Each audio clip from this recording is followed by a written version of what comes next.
Hello అండి అందరికీ. Government jobs prepare అయ్యే వారికి ఒక పెద్ద గుడ్ న్యూస్.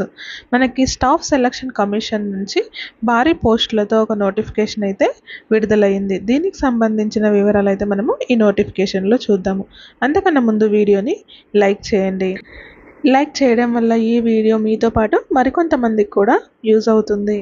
ఈ నోటిఫికేషన్ మనకు 24th జూన్ రోజు అయితే రిలీజ్ అయింది. అంటే ఈ రోజే నోటిఫికేషన్ అయితే రిలీజ్ అయింది. అప్లికేషన్స్ కూడా ఈ రోజు నుంచే స్టార్ట్ అవుతున్నాయి.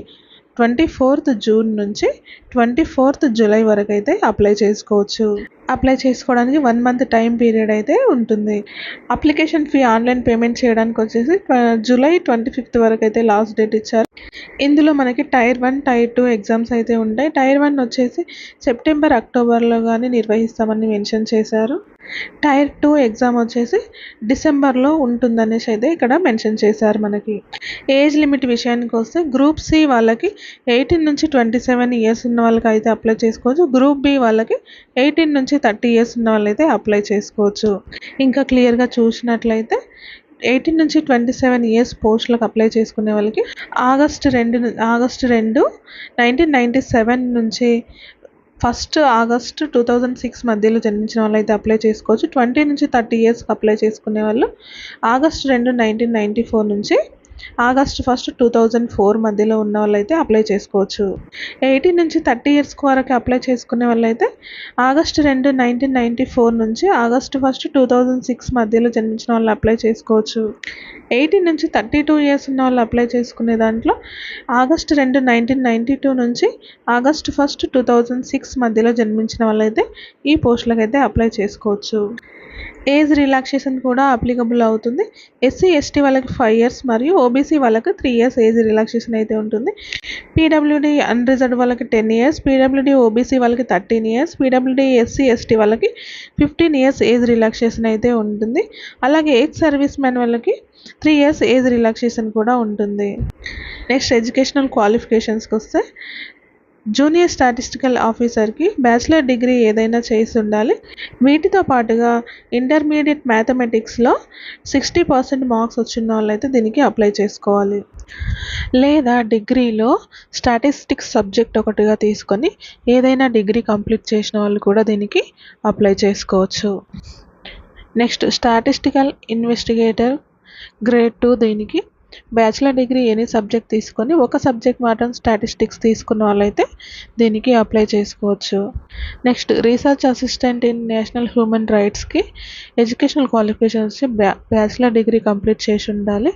వీటితో పాటుగా 1 year రీసెర్చ్ ఎక్స్పీరియన్స్ అయితే ఉండాలి. లేదా డిగ్రీ ఇన్ లా లేదా హ్యూమన్ రైట్స్లో డిగ్రీ కంప్లీట్ చేసిన వాళ్ళు కూడా దీనికి అప్లై చేసుకోవచ్చు. మిగతా పోస్టులన్నింటికి కూడా ఏదైనా డిగ్రీ కంప్లీట్ చేసిన వాళ్ళు అయితే అప్లై చేసుకోవచ్చు. నెక్స్ట్ ఎగ్జామినేషన్ ఫీ వచ్చేసి 100 rupees అయితే ఉంటుంది. ఉమెన్ మరియు ఎస్సీ ఎస్టీ పీడబ్ల్యూడీ క్యాండిడేట్స్ మరియు ఎక్స్ సర్వీస్ మ్యాన్లకి ఎగ్జామినేషన్ ఫీ అయితే ఉండదు. ఆన్లైన్ ఫీ పేమెంట్ చేయడానికి లాస్ట్ డేట్ వచ్చేసి 25th జూలై లోపల అయితే మనము ఆన్లైన్ ఫీ అయితే పే చేయొచ్చు. ఇక్కడ మనకి ఎగ్జామ్ సెంటర్స్ కోడ్స్ కూడా మెన్షన్ చేశారు. ఇక్కడ మనం తెలుగు రాష్ట్రాలకు సంబంధించిన కోడ్స్ వచ్చేసి ఇక్కడ చూడండి. మనకి ఎగ్జామ్ అయితే కంప్యూటర్ బేస్డ్ టెస్ట్ అయితే ఉంటుంది. ఎగ్జామ్ వచ్చేసి టైర్ 1, టైర్ 2 అయితే కండక్ట్ చేస్తారు. టైర్ 1 పాస్ అయిన వాళ్ళకి టైర్ 2 అయితే కండక్ట్ చేస్తారు. నెక్స్ట్ టైర్ 1 ఎగ్జామ్లో జనరల్ ఇంటెలిజెన్స్ మరియు రీజనింగ్కి 25 questions ఉంటాయి. జనరల్ అవేర్నెస్లో 25 questions 50 marks, క్వాంటిటేటివ్ ఆప్టిట్యూడ్కి 25 questions 50 marks, ఇంగ్లీష్ కాంప్రిహెన్షన్కి 25 questions 50 marks అంటే టోటల్ 200 marks అయితే ఉంటాయి. టైం వచ్చేసి 1 hour అయితే ఉంటుంది. నెక్స్ట్ మనకి ఎగ్జామ్ పేపర్ అయితే వచ్చేసి ఇంగ్లీష్ మరియు హిందీ లాంగ్వేజ్లలో అయితే ఉంటుంది. ఇక్కడ మినిమం క్వాలిఫికేషన్ మార్క్స్ చూస్తే అన్రిజర్వ్డ్ వారికి 30% మార్క్స్ వస్తే సరిపోతుంది. ఓబీసీ మరియు ఈడబ్ల్యూఎస్ వాళ్ళకి 25%, మిగతా కేటగిరీస్ అన్నిటికీ 20% మార్క్స్ వస్తే క్వాలిఫై అవుతారు. డిగ్రీలో స్టాటిస్టిక్స్‌తో పాటు ఏదైనా సబ్జెక్ట్ తీసుకొని డిగ్రీ కంప్లీట్ చేసిన వాళ్ళు లేదా ఎనీ సబ్జెక్ట్ తీసుకొని డిగ్రీ కంప్లీట్ చేసిన వాళ్ళు కూడా మీరు ఏ ఏ పోస్టులకైతే అర్హులవుతారో ఆ పోస్టులకైతే అప్లై చేసుకోండి. ఈ వీడియో గనుక మీకు నచ్చినట్లయితే ప్లీజ్ లైక్ చేయండి, షేర్ చేయండి. ఇలాంటి మరిన్ని వీడియోల కోసం మన ఛానల్‌ని